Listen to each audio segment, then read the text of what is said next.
get on with more information, shall we? Repair works to refill the monstrous potholes on the Accra-Tema Motorway has been begun and is expected to be completed in 6 weeks. Now, that ongoing work is costing government 1.8 million Ghana cedis. It is expected to cover routine maintenance works for at least 2 years. JoyNews' Matilda Omega has more.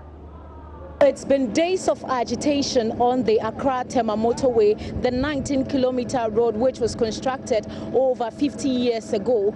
Motorists who use this road have been raising concerns about the deteriorating state of this road infrastructure. Now, the lack of repair works on this road has left it in a very deplorable state. But today, we can see that repair works are currently ongoing on site. We are here with officials from the Ghana Highway Authority to assess the work which has been done. At the moment, we can see that there's some refilling of the patches that have been created on the road as a result of the deteriorated nature of the road. We have answers as to exactly what has been done, if this indeed is a temporary measure to address the situation. We'll be interacting with the Chief Executive of the Ghana Highway Authority to get some more answers as to what exactly is being done.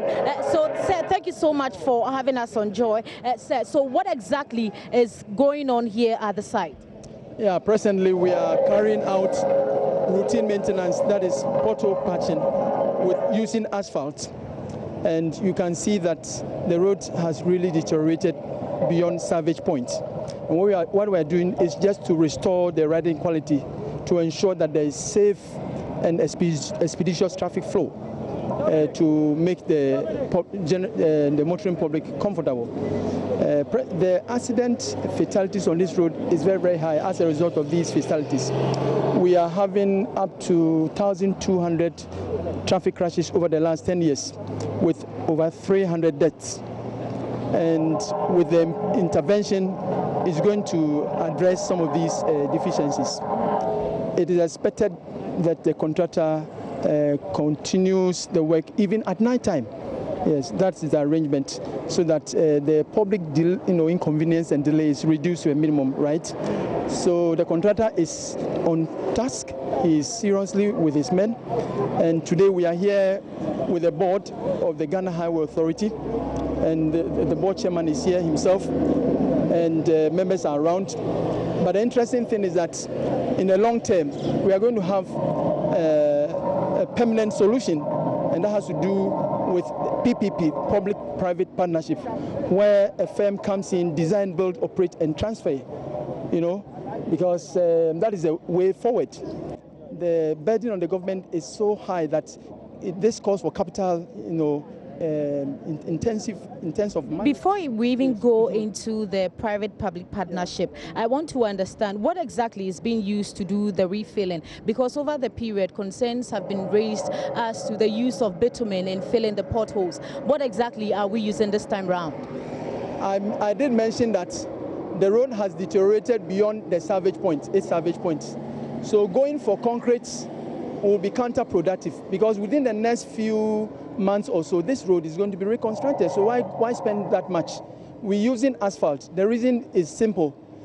Asphalt, within the next few minutes, the vehicles can use the roadway. But with concrete, it has to take several days for it to cure or harden before vehicles can use. That means we have to create detours, diversions, and that will cause a lot of inconvenience to the motoring public. But you, the experts, have already said that the concrete is the best way to go. The concrete is the best because it is durable, it is long-lasting, and that is going to be used when we go in for the PPP. But this is just to address the temporal measure, yes, in the short-term measure. That's how soon are we expecting to go into the PPP? Within the next, it has started. How much is it costing the nation to do this temporary work? This temporary work, presently, my resident engineer can give the detail to you, Mr. Lamte. Yeah. So, Mr. Lamte, how much is it costing us to do this temporary works? We have a running contract with the contractor. So the original contract itself is about 1.9 million, and that is for 2 years, which Ghana cedis, yes. It's for 2 years. So that is just for the temporary works? Exactly. It's a rolling contract. It's ending this year, December. So by December, we expect that this work would have been completed, and then the contractor can go out of sight. What exactly is it supposed to cover? He's supposed to have cut out all the cracks and the potholes into rectangular shapes, fill back with proper material, put in bitumen for bonding, and then place in asphalt and roll and compact. How durable is this? Because you have already said the concrete is the way to go. It's not a new measure, it's an old measure, but the road, like my chief executive said, cannot be salvaged. It is dead, it is an old road, it's as rich its design life. So the only thing we can do is to make sure that we patch it up enough for more people to use. You see, there are two things you can look at. It has a functional functional way of looking at it, and then traffic loading, you look at it. If you look at the functional, it's moving from one point to another, so it's functioning. But structurally, it is dead. If a road is dead structurally, all you have to do is to reconstruct or rehabilitate, which is what we are going to do. You said the process for the PPP arrangement is ongoing. When exactly are we expecting to see work, the work that will restore the motorway to its old glory? When are we expecting that work to commence? I think earlier on, you were told that the process has commenced, which means that it's a process. We have invited proposals. After we evaluate the proposals, we then ask a concessionaire to come in, design and build and operate. So within a month or so, we should see action. But the actual construction will not take place till after a year or so. The actual construction of the motorway will not take place now until maybe after a year or so. So this temporary work is supposed to last us until the time the main work begins? Yes, exactly. And to add to that, the contractor is still on site. So any other issues that arises, the contractor will take care of it until the PPP takes over. How rest assured can we be that indeed this temporary work will not be washed away with the coming of the rains and all that with pressure exposed to it? We are not that. We are sure that the work is done. But you see, you talk of weather, and when weather, there can be problems. That's why I said the contractor is at site. He will be running around the project. He has a project to work on, and that is the road. So he goes over every day. He sees a pothole, he patches up. So if it reoccurs, he would have to patch up again. That's why he has a contract with that. Is it not too much of inconvenience if it relapses? It means we have to patch again. Is it not just doing a veins job? No, the asphalt patching can last for 2 to 3 years. So we think that what he's doing now, he won't have to do any other thing before the main work commences in a year or so. All right, okay, thank you so much. Okay, sir, before I'm eager to know what your thoughts are if you use the motorway on a daily basis, to know really what your thoughts are on the answers to those questions. But let's go back to our earlier story on Asahi and So Nice canned mackerel. So in the Ashanti region, we're told that some of the product has actually found its way onto the market. Any truth? Ohimiteria is there with Nora Naki Telabi, Principal Regulatory Officer of the Ashanti Region FDA. We can go live to Ohiming now. Hello, Ohiming. We're live actually with Nora Naki Telabi. Hello, ma'am. Thank you very much for your time here on The Pulse. Hello, good afternoon. Good afternoon. Very well. Now, if you can hear me perfectly, would you please address how the FDA in the region sat down and allowed unwholesome food to enter your jurisdiction? We didn't sit down and allow unwholesome products to enter our markets. The importer imported the products and managed to clear it. The importer then distributed. These people have their distribution channels. It is our vigilance that enabled us to start finding the products. And currently, we don't have the products on our markets. We have identified a couple of warehouses that have stocked the products, but they have not been offloaded onto the market. We've detained the quantities that we have found, and we are out on PMS still looking for the rest of the consignments. You said that you do have representatives. The FDA has representatives at the port, don't you? Yes, we do. Which is why, for me as a tax-paying Ghanaian, I will be disappointed in the FDA and say that how come we pay the FDA to make sure that we're getting appropriate or wholesome food, but then it moved all the way from the port where you are supposed to have representatives all the way from Accra to Kumasi. That doesn't satisfy me as a taxpayer, ma'am. Yes, please. As a taxpayer, you have a right to caution us if you feel that we are not serving you appropriately. But we can say that for this particular consignment, it came out at the blind side of the FDA. Our port officers did not see this product. It was not released by us. If we had seen them at the port, we would detain same at the port. Okay. And since they were able to outwit the port system, we also managed to get them when they got onto the market, and we will get the rest of the consignments in the soonest possible because we are working actively on this case. Very well. So what's the amount of products we're looking at? Do we know what was the original number of product that was brought in? How many of that have you impounded? How many more are out there? We understand that there were 3 20-footer containers imported. That is 3 20-footer containers of so nice mackerel. Okay. So far, we are told that some came to Kumasi, others went to Takoradi and Tamale. In Kumasi, we have been able to find 500 cartons, and we are hoping to find whatever else was brought to Kumasi, and I know that my colleagues in the other regions are doing the same. Wow. Let me find out from you, we understand that this is something that could cause paralysis and actually cause death. Is this correct? Yeah, if it's a product we have not registered, that means that we have not done the due diligence to ensure that it is safe for the consuming public. Okay. So for a product that we do not know about, anything at all could happen. That is why we are taking this opportunity to tell the general public to be wary of this product. Any mackerel that is called so nice, please be sure that the Food and Drugs Authority has not conducted any test on this product. We have not inspected any facility. We don't know what went into the manufacture of this product. And so please, if you find this product, kindly don't purchase same. And if it is possible, notify the Food and Drugs Authority or the nearest police station. Okay, I'll make sure to reiterate that point even after my conversation with you. But I'm still curious if you could help me understand what must have been the missing link? How would the system be structured such that we would have this go undetected from the ports? Can you help us understand a bit of that? Businessmen have their own ways.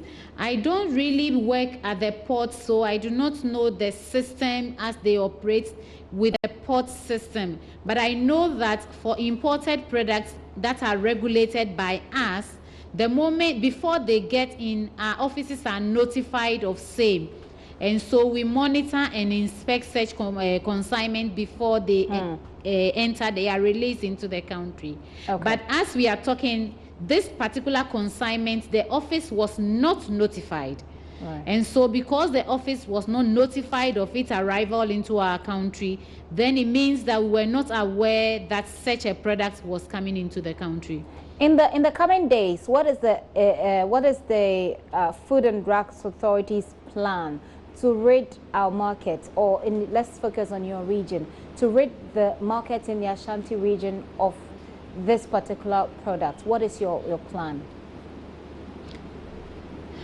As we speak now, most of our officers are out on the field.